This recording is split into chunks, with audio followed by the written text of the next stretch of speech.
তারেক রহমান বাংলাদেশের রাজনীতিতে দুর্নীতির বরপুত্র। বাংলাদেশ দুর্নীতিতে শীর্ষ, এই কথা মনে হলে ভেসে ওঠে তারেক রহমানের ছবি। তাকে বলা হয় বাংলাদেশের দুর্নীতির রোল মডেল। কিশোর বয়স থেকেই তারেক রহমান ছিলেন ভিন্ন প্রকৃতির। ভালো করে লেখাপড়া শিখিয়ে সত্যিকারের মানুষ হিসেবে তৈরি করার জন্য জিয়াউর রহমান তাকে ঢাকার বিখ্যাত স্কুল সেন্ট জোসেফে ভর্তি করিয়েছিলেন। কিন্তু স্কুল সূত্রে জানা যায়, ফলাফল সন্তোষজনক না হওয়ায় স্কুল কর্তৃপক্ষ তাকে বহিষ্কার করে। এরপর তারেক ভর্তি হন শাহীন স্কুলে। কোনো রকমের ডিগ্রি পাশ করে মায়ের আশীর্বাদ পুষ্ট হয়ে রাজনীতিতে আসেন এবং অল্প সময়ের মধ্যে হয়ে ওঠেন দুর্নীতি এবং দুর্বৃত্তায়নের রাজনীতির মধ্যমণি। 1990 সালে তারেক রহমান লঞ্চের ব্যবসা শুরু করেন। পরের বছর বিএনপি ক্ষমতায় এলে অস্বচ্ছ প্রক্রিয়ায় সোনালী ব্যাংক থেকে ৪৫ কোটি টাকা ঋণ নেন, যা এখনও অনাদায়ী। 2001 সালের অক্টোবরের নির্বাচনে বিএনপির নেতৃত্বাধীন 4 দলীয় জোট 2/3 সংখ্যাগরিষ্ঠতা নিয়ে ক্ষমতায় আসে।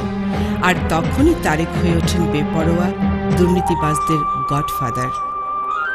1990 সাল থেকে তারেক রহমান যে দুটি ব্যবসা করেন, আয়কর হিসেবে সে দুটি প্রতিষ্ঠানই লোকসানি প্রতিষ্ঠান হওয়া সত্ত্বেও দুর্নীতি দমন কমিশনে তারেক রহমান যে সম্পদের হিসাব দেন তা এরকম: বাড়িধারা বসুন্ধরা আবাসিক প্রকল্পে 10 কাঠা প্লট, যার বাজার মূল্য 1 কোটি টাকা।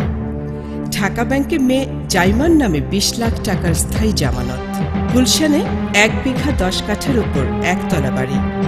ধানমন্ডিতে 1 বিঘা জমির উপর একতলা করে 2টি বাড়ি। ধানমন্ডিতে 12 কাঠার উপর একতলা অস্থায়ী স্থাপনা। মতিঝিলে 8.25 কাঠার উপর একটি 5তলা ভবন। মহাখালী ডিওএইচএসে 800 বর্গ গজের উপর একতলা বাড়ি। প্রাইম ব্যাংকে স্ত্রীর নামে 25 লাখ ও 10 লাখ টাকার 2টি স্থায়ী আমানত। এই প্রকাশ্য সম্পদের মালিক এত চটজলদি কিভাবে হওয়া সম্ভব, যার কোনো বৈধ আইন নেই? তিনি কোন জাদু বলে এত বিপুল সম্পদের মালিক বনে গেলেন?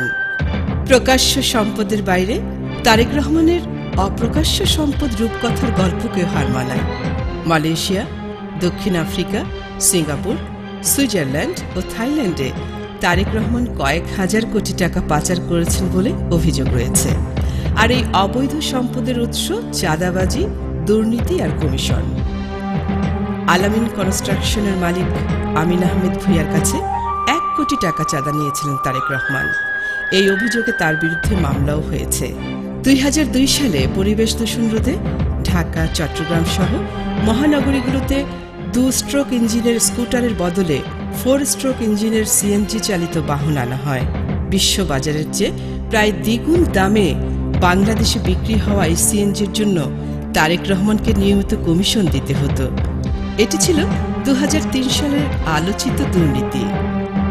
এই সময়ে তারেক তার বন্ধু গিয়াসউদ্দিন আল মামুনের মাধ্যমে খাম্বা লিমিটেড প্রতিষ্ঠা করে কোটি কোটি টাকা রাষ্ট্রীয় কোষাগার থেকে হাতিয়ে নেন।